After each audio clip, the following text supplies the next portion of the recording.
Let's talk NBA free agency. Here's what the champs have done since Friday. LA has brought in Dennis Schroeder, Montrezl Harrell, Wesley Matthews. So far, Schroeder finished runner-up for Sixth Man of the Year last season, while Harrell was the winner of that award. And then Markieff Morris tweeting that he's returning to the Lakers. Marc Gasol is finalizing a deal, according to Woj.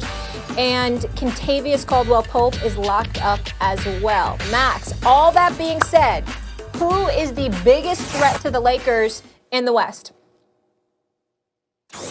I actually think, based on what I've seen so far in the offseason, where I think the Nuggets really didn't take a step forward, where I think the Clippers maybe got marginally better with the Ibaka signing, where I look around, obviously the Warriors are hobbled.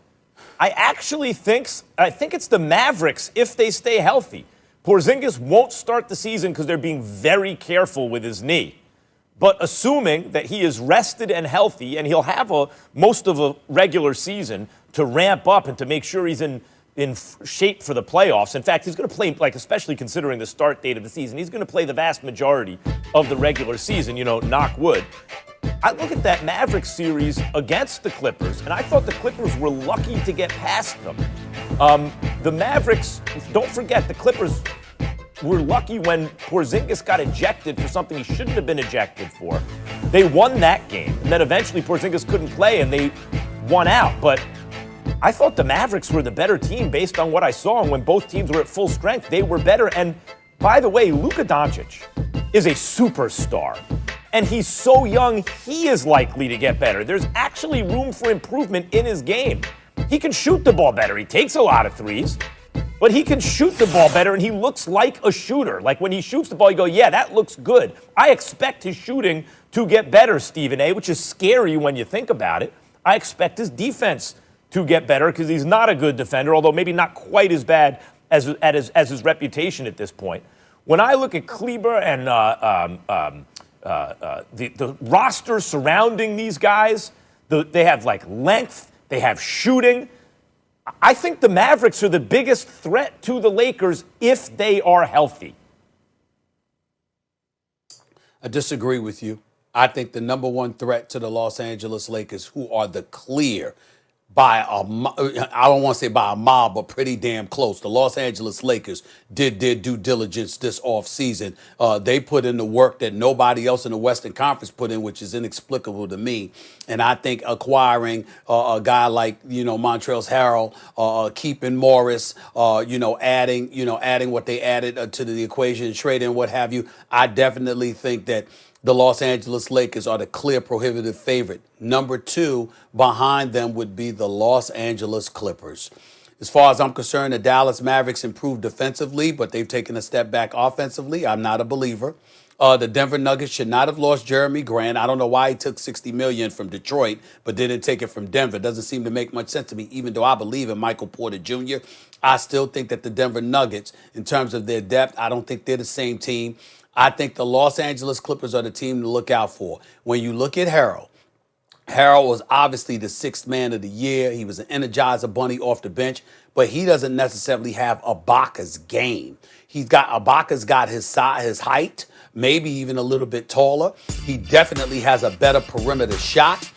He's a better rim protector as well in terms of, blocking shots, if not rebounding. All of those things added to Paul George and Kawhi Leonard and their motivation, having something to prove after getting bounced out the way that they did. I don't think enough can be said about that. I'm certainly not saying they're better than the Los Angeles Lakers because we know better. But when you look at the fact that they've got a new fresh voice in Ty Lue, who's anxious to prove some things, who knows a thing or two about how to coach LeBron James, let alone against him. Then you combine that with Kawhi Leonard, your best player in the world, Max, at least until he got bounced out by Denver. The bottom line is that when you consider all the things that they had to do to acquire Kawhi Leonard, if there is somebody that's got to step up and produce and shows that he was worth all the sacrifices they made to get him, it's him, Mr. Load Management himself. He is a great, great player, a top 5 talent in the league. But he ain't even in the top 20 when it comes to leadership. We all know that. Paul George is a star, but you can't be a superstar unless you show up when it really, really counts, which he has yet to prove. And I love the guy. But you combine those two with their talent, with the motivation, with Ty Lue and Serge Ibaka being added to that equation, I would say, even though they're not better than the Lakers, they're better than everybody else in the Western Conference when it really, really counts. Know something? I like the offseason move of picking up Ibaka, especially on the deal they did, but he's not going to fix what you just said, Stephen A. I would be with you on the Clippers if I thought Paul George was a rise to the occasion kind of guy. Now, Kawhi choked in Game 7, right? Like, he had a bad game, especially in the second half, but it was what do you odd mean he's not because gonna it's fix what I said? unlike him. What I'm saying is, when you point to Paul George and talk about becoming a superstar instead of just an all-star, you were the one who made a big deal about him hitting the side of the backboard, right? The acquisition of Serge Ibaka doesn't fix that in Paul George, who's really one of your centerpiece. Like, you have two centerpiece, right, cornerstone guys, Kawhi and Paul George. When I look at the Mavericks and I look at their cornerstone guys, Luka Doncic is a killer. And Kristaps Porzingis, give me Porzingis in the playoffs if he's healthy all day over Paul George, in the playoffs especially. And then I mentioned the supporting cast, guys like Dorian Finney-Smith, right? Like, good, long, they can defend, they can shoot. And they had Josh Richardson, a real 3-and-D kind of wing. And they had a good offseason, especially considering it looked like they had limited resources. If they stay healthy, to me, the Mavericks have a top two that stack up with just about anyone. Even if you wanted to say who's the best top two other than LeBron and AD, this upcoming season, I anticipate that's going to be Luka and Porzingis, and they have a deep and effective supporting cast and a real coach. I really think it only matters. The health is really the only question for me. If they stay healthy, to me, that's the team. Well, that's a big if because of Porzingis, and we know how fragile he is. Talented, but fragile. And when the game slows down in the postseason, they tend to get more physical with you. Obviously, he can put up buckets. He's 7'3", and he can shoot the rock. We get what Porzingis brings to the table when healthy. The reality is, though, because the game slows down and you're allowed a bit more physicality, that usually hinders him in some capacity. That's number one. Number two, again, you can't fix Paul George, but that was an aberration. I don't expect him to hit the side of the backboard again, okay? I still expect him to average over 20. I think his shooting percentage will be better. But Serge Ibaka is an upgrade from Harrell, who I love. Love Harrell. But he's not Serge Ibaka on the defensive side of the ball as a rim protector, and he's certainly not Serge Ibaka in terms of the ability to hit those shots. And you got to remember, because Serge Ibaka can hit those shots, he's a guy that's going to get some of those opportunities that Montrezl Harrell never presented. Third, and more important, let's understand this about the game of basketball.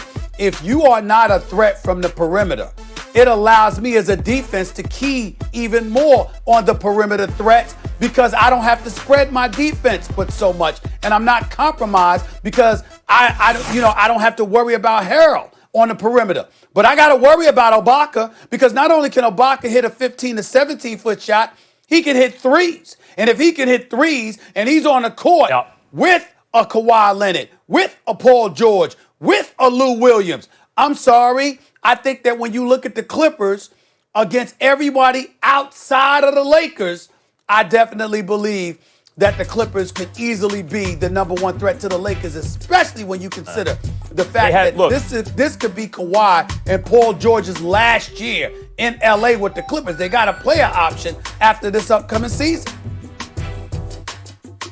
Look, I hear your Ibaka point. Him and Morris especially give you power forwards who can shoot the ball and defend. But as I just mentioned, the Mavericks also have power forwards with size who can shoot the ball and defend. And the Mavericks have size, obviously, with Porzingis.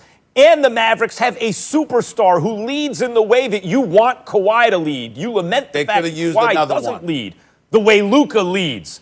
And, by the way, as opposed to the Clippers, who we know who they have. Kawhi is who he is, and he's great. Paul George is who he is, and he's excellent. They have ascending talent on the Mavericks. And they got better in the offseason. Defensive talent. Stephen A., we just saw these defensive talent, not play. Offensively. Defensive talent, not offensively. We just who doesn't have offensive talent? Dallas.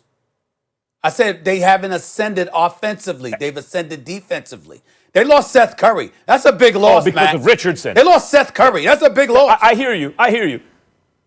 Because of Richardson, but Richardson does give them defense and enough three to call him a 3-and-D player. Like, he is legit. On this team, Stephen A., you have ascending superstars, and the main thing for me is this. They were my sleeper team last year, right? If insofar as you have a sleeper team in the NBA. I saw a series that the Clippers were lucky to win. They won because the Mavericks weren't healthy. Had the Mavericks been healthy, they'd have beaten the Clippers.